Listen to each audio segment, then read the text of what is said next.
मंडळी, आपण सगळे बाप्पाच्या दरबारात जातो ते आपल्या आयुष्यातले सगळे विघ्न दूर व्हावीत म्हणून।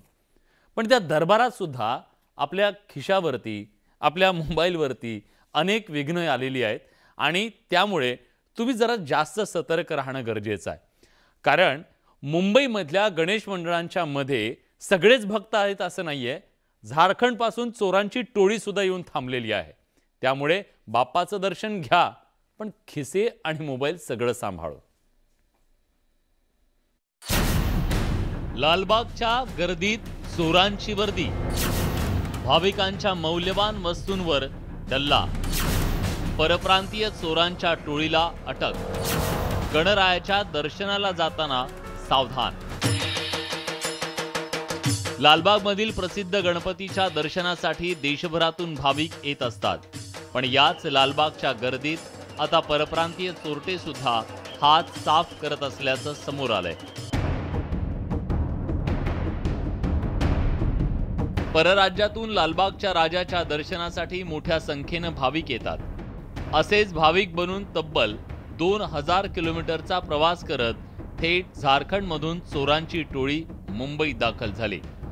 तब्बल 30हून अधिक तासांचा प्रवास करत हे चोरटे खास चोरी करण्याच्या उद्देशानं मुंबईत आले। बाप्पाच्या दर्शनाच्या नावाखाली गर्दीत घुसायचं आणि भाविकांच्या मौल्यवान वस्तूंवर डल्ला मारायचा हे एकमेव काम हे चोरटे करतायत।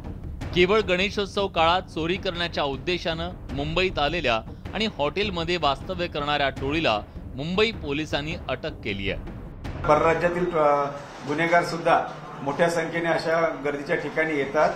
त्या दृष्टीने आम्ही हॉटेल लॉजेस चेकिंग नियमितपणे करत आहोत आणि जे स्थानिक जे गुन्हेगार आहेत तेही वेळोवेळी चेक केलेले आहेत। त्यातील काहींना गुन्हे करताना रंगेहात सुद्धा पकडण्यात आलेला आहे आणि अशाच कारवाईमध्ये परराज्यातील 2 आरोपी सुद्धा आम्ही पकडलेले आहेत आणि त्यांच्याकडे अधिक तपास चालू आहे आणि त्यांच्याकडून काही मुद्देमालही आम्ही हस्तगत केलेला आहे।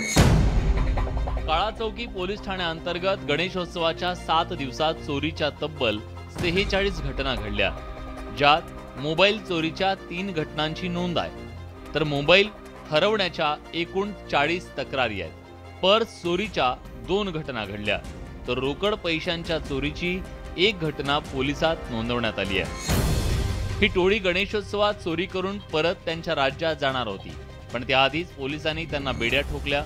केवळ परराज्यातलेच नाही तर स्थानिक चोरटे सुद्धा गर्दीत चोऱ्या करतात, त्यामुळे गर्दीत जाताना सतर्क राहण्याचं आवाहन पोलीस करतायत। नागरिकांनी स्वतःची सुरक्षा आणि त्यांच्या पर्सनल बिलॉंगिंगची सुरक्षा निश्चितपणे या बाबतीत दक्ष राहणं फार आवश्यक आहे। मुंबई पोलीस सतर्क आहेत, आमचे क्रिमिनल्सवर आमचा वॉच आहे। तरी सुद्धा आपण जर जास्तीत जास्त सतर्क राहिलात तर निश्चितपणे कुठलाही अनुचित प्रकार होणार नाही। तुमच्या जीविताला आणि तुमच्या मालमत्तेला होणारा जो धोका आहे तो निश्चितपणे टाळता येणं शक्य आहे। त्यासाठी नागरिकांनी आम्हाला सहकार्य करावं। मुंबईतील प्रसिद्ध गणपतींचं दर्शन घेण्यासाठी भाविकांना 3-4 तास रांगेत उभं राहावं लागतं। याचाच फायदा काही चोरटे घेत असल्याचं पाहायला मिळतंय। काळचौकी पोलिसांनी 2 19 वर्षाच्या तरुणांना या संपूर्ण प्रकरणामध्ये अटक केलेली आहे। शेकडो मोबाईल गेल्या काही दिवसांमध्ये अगदी गणपतीच्या आगमनापासून भाविकांच्या रांगांमध्ये चोरीला जात होते आणि त्यातनं झारखंड कनेक्शन सुद्धा समोर आल्याचं पाहायला मिळतं आहे। व्हिडिओ जर्नलिस्ट सचिन कुबडेसह सुस्मिता भदाने पाटील, न्यूज 18 लोकमत, मुंबई।